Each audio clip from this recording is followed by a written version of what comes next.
नमस्कार, आदाब, सत श्री अकाल।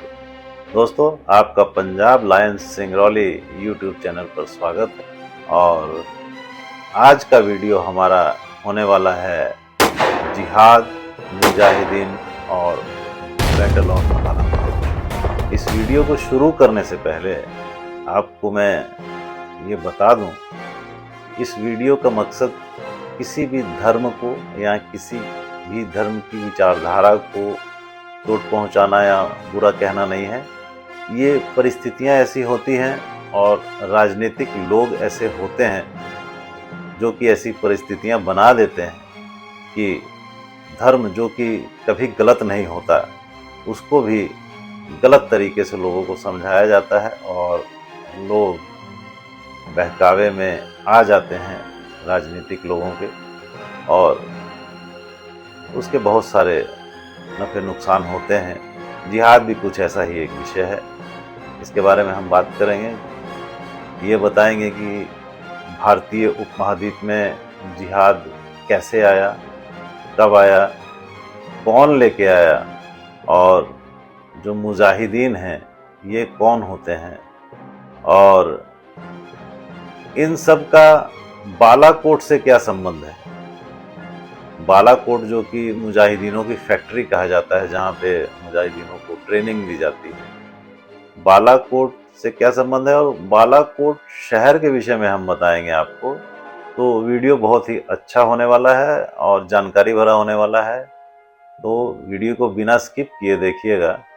और अगर अभी तक आपने मेरे चैनल को सब्सक्राइब नहीं किया है तो सब्सक्राइब जरूर कर लीजिएगा, और अपने दोस्तों को भी ये वीडियो शेयर करिएगा अगर आपको अच्छा लगे तो। दोस्तों, पहले बात करते हैं बालाकोट शहर के बारे में। तो बालाकोट शहर पाकिस्तान के मनसेरा जिले में पड़ता है और पेशावर घाटी के आसपास है ये बालाकोट शहर। गुरु नानक अपने साथी मर्दाना और बाला के साथ इस इलाके से होते हुए गुजरे थे, और जब वो प्रचारक दौरे में, उदासी दौरे जिनको कहते हैं, वो निकले तो ये बालाकोट के इलाके से होके ही निकले। और इस इलाके में जो बाला जो उनके साथी थे वो यहीं रुक गए और यहाँ रुक के उन्होंने धर्म प्रचार किया, और गुरु नानक और मर्दाना आगे बढ़ गए, वो आगे की यात्रा में चले गए और बालाजी यहीं रुक गए। तो उन्होंने यहाँ रुककर बहुत ही सामाजिक काम किए, लोगों को ईश्वर के साथ जोड़ने का काम किया। तो उनके सम्मान में इस शहर का नाम बालाकोट पड़ गया। तो बालाकोट का बाला जो है, वो बाला जो गुरु नानक के साथी थे उनके नाम पे है, और इसलिए इस शहर का नाम बालाकोट है। आइए अब आगे बढ़ते हैं, बताते हैं जिहाद के बारे में। जिहाद का उदय भारत के उपमहाद्वीप में कब हुआ, इसे कौन लेके आया। तो दोस्तों, सैयद अहमद बरेलवी, जैसा कि इनके नाम से आपको पता चल रहा होगा कि बरेली के साथ इनका संबंध है, तो इनका जन्म, सैयद अहमद का जन्म रायबरेली में हुआ था, जो कि आजकल उत्तर प्रदेश में ये जगह है। तो 1786 में इनका जन्म हुआ रायबरेली में, और 18 साल की उम्र तक ये जो है इसी शहर में रहे और यहाँ रह के इन्होंने अपनी शिक्षा हासिल की। 18 साल की उम्र के बाद इन्होंने देखा कि इस शहर में नौकरी के या आगे बढ़ने के चांसेस नहीं थे, तो ये बरेली छोड़कर लखनऊ आ गए। लखनऊ में ये लगभग 7 साल रहे। सन 1806 से लेकर 1811 तक ये लखनऊ में रहे और यहाँ शाह अब्दुल अजीज के शिष्य बन गए।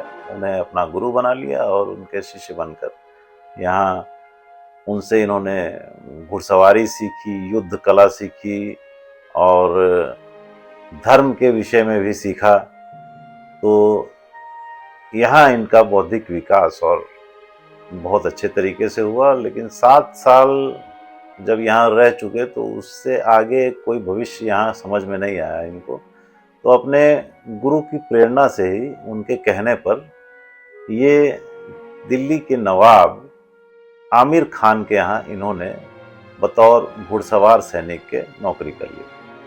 नवाब साहब जो थे, ये एक छोटी सी रियासत के नवाब थे, और उस वक्त छोटे छोटी रियासतों के नवाब जो है, उनका मुख्य काम एक दूसरे पे हमला करना और जनता को लूटना खसोटना और अपने खजाने को भरना, अपना खर्चा चलाना, यही सब जो है नवाबों के काम थे। और ये बतौर घुड़सवार सैनिक उनकी सेवा में थे, और चूंकि ये बहुत तेज तरार थे, तो ये लगभग एक सेनापति का ही ओहदा संभालते थे और उनके काफ़ी प्रिय थे। समय बीतता गया, और कुछ समय बाद जब British east India company Bharat में आई, तो मराठों के खिलाफ युद्ध लड़ने के लिए नवाब आमिर खान ने ब्रिटिश सेना के साथ जो है मिलकर लड़ाई लड़ी, जिसका कि सैयद अहमद बरेलवी दिल से इस युद्ध के लिए राजी नहीं थे, लेकिन अब नौकर थे तो लड़ना था। हुआ यूँ कि नवाब साहब को ब्रिटिश ईस्ट इंडिया कंपनी ने उन्हें एक निश्चित राशि पेंशन के रूप में देनी शुरू कर दी खर्च के लिए, और इस शर्त पर कि वो अपनी सेना ख़त्म कर देंगे। तो उन्होंने अपनी सेना ख़त्म कर दी। नाराज़ तो सैयद अहमद बरेलवी पहले से ही थे कि काफिरों का साथ नवाब साहब दे रहे हैं, तो इसकी हिमायत उन्होंने कभी नहीं की, और नाराज़ थे ही, और अब बेरोजगार भी हो गए।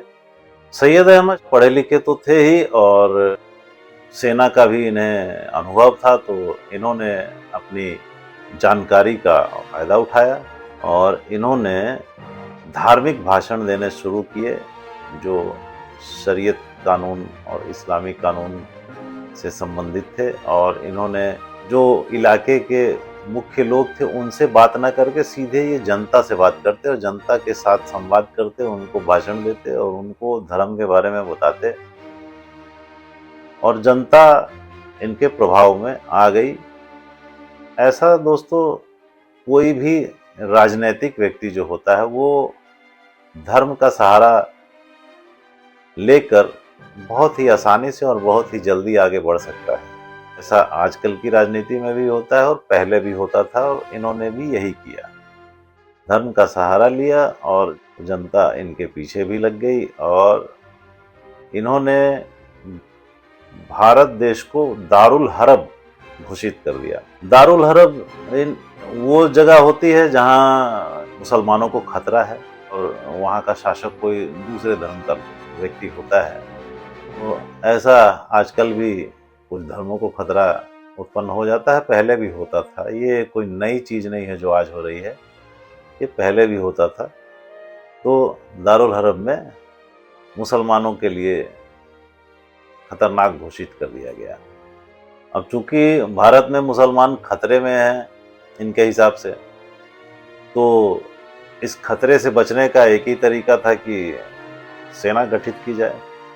तो इन्होंने लोगों को तैयार करना शुरू किया, और ये जो लोग तैयार हुए इन्हीं को मुजाहिदीन कहा जाता है। जो जिहाद लड़ते हैं वो मुजाहिदीन होते हैं। मुजाहिदीनों की भर्ती इन्होंने शुरू की, और लोग इनके प्रभाव में, इनके भाषणों से आ ही रहे थे। लगभग इनके पास 2000 व्यक्ति मुजाहिदीन भर्ती हो गए।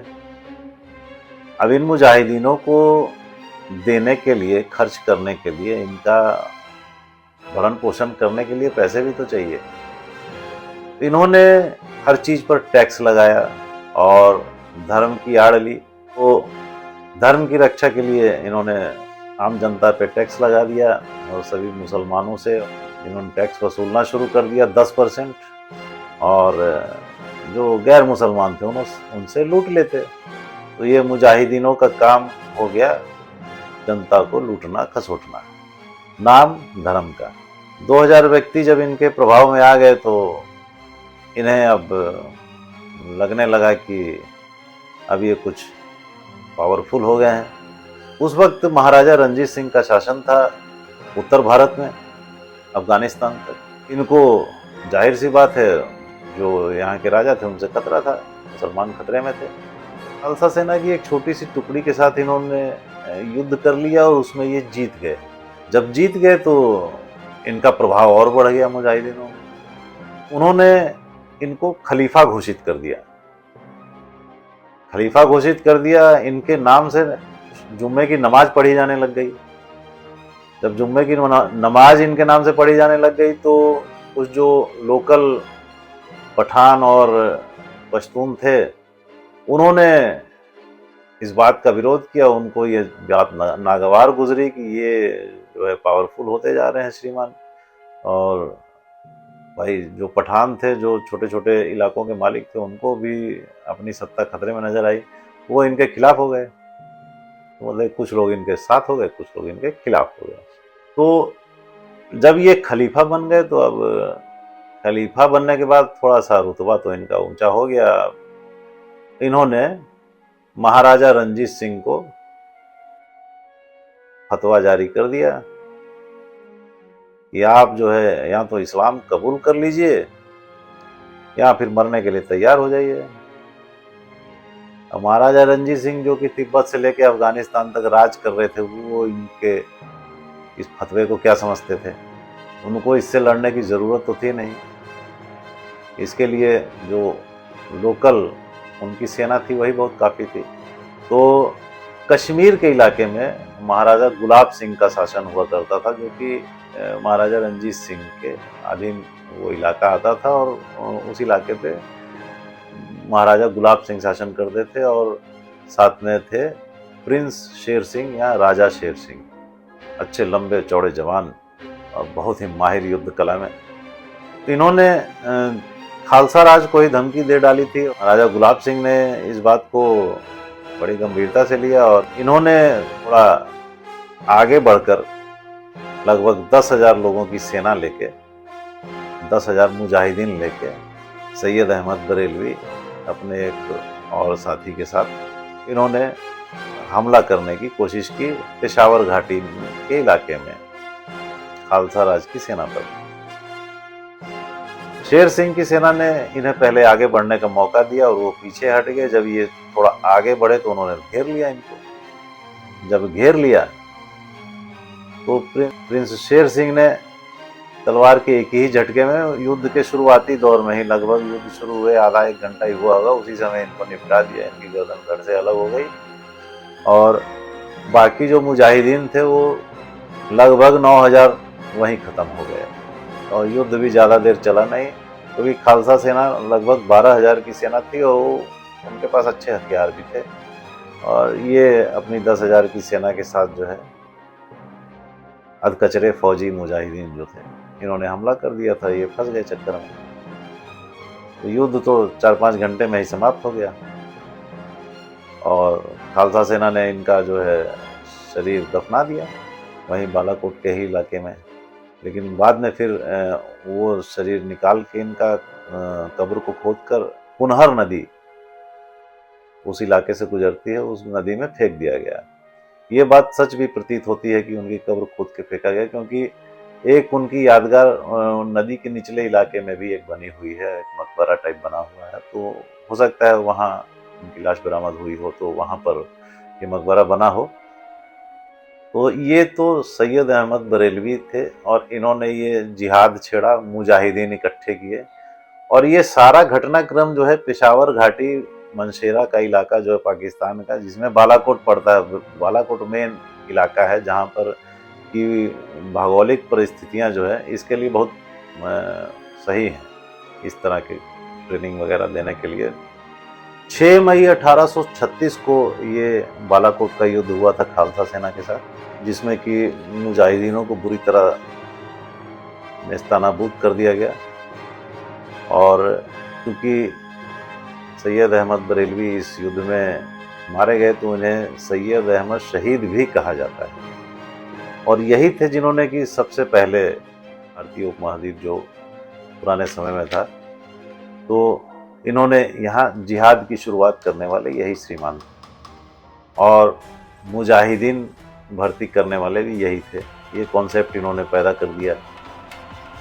और बालाकोट इनका गढ़ बन गया अपनी भौगोलिक परिस्थितियों के कारण। ये जो इन्होंने जिहादी मूवमेंट शुरू किया, इनका इस्लाम जगत में बहुत अच्छा तगड़ा प्रभाव रहा, और इसके पक्ष में और विपक्ष में बहुत सारे मौलाना और उलेमा ये सब आ गए, और ये एक कॉन्सेप्ट जिहाद वाला शुरू हो गया। जिहाद जो इन्होंने शुरू किया तो उसका इफ़ेक्ट आज तक भी है।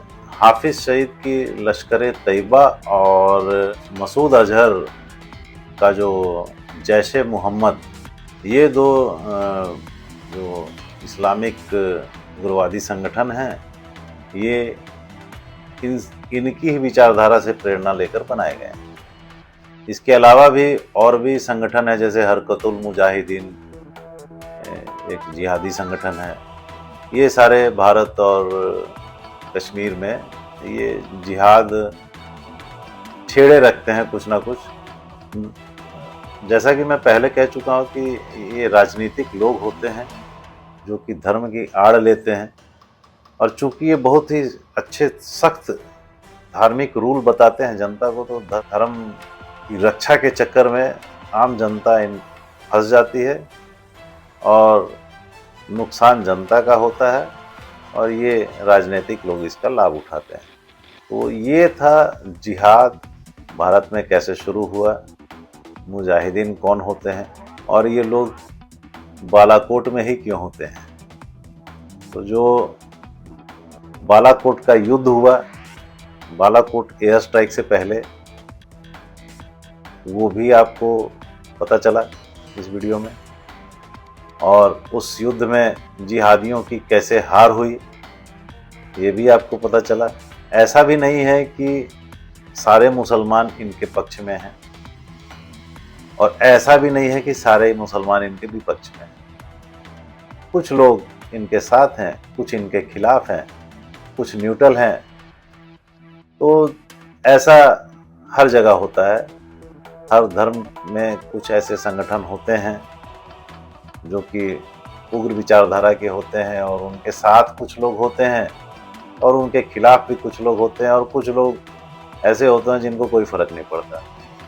तो ये जिहाद भी कुछ ऐसा ही कंसेप्ट है। उम्मीद है कि वीडियो आपको पसंद आया होगा और इसमें दी गई जानकारी आपको अच्छी लगी होगी।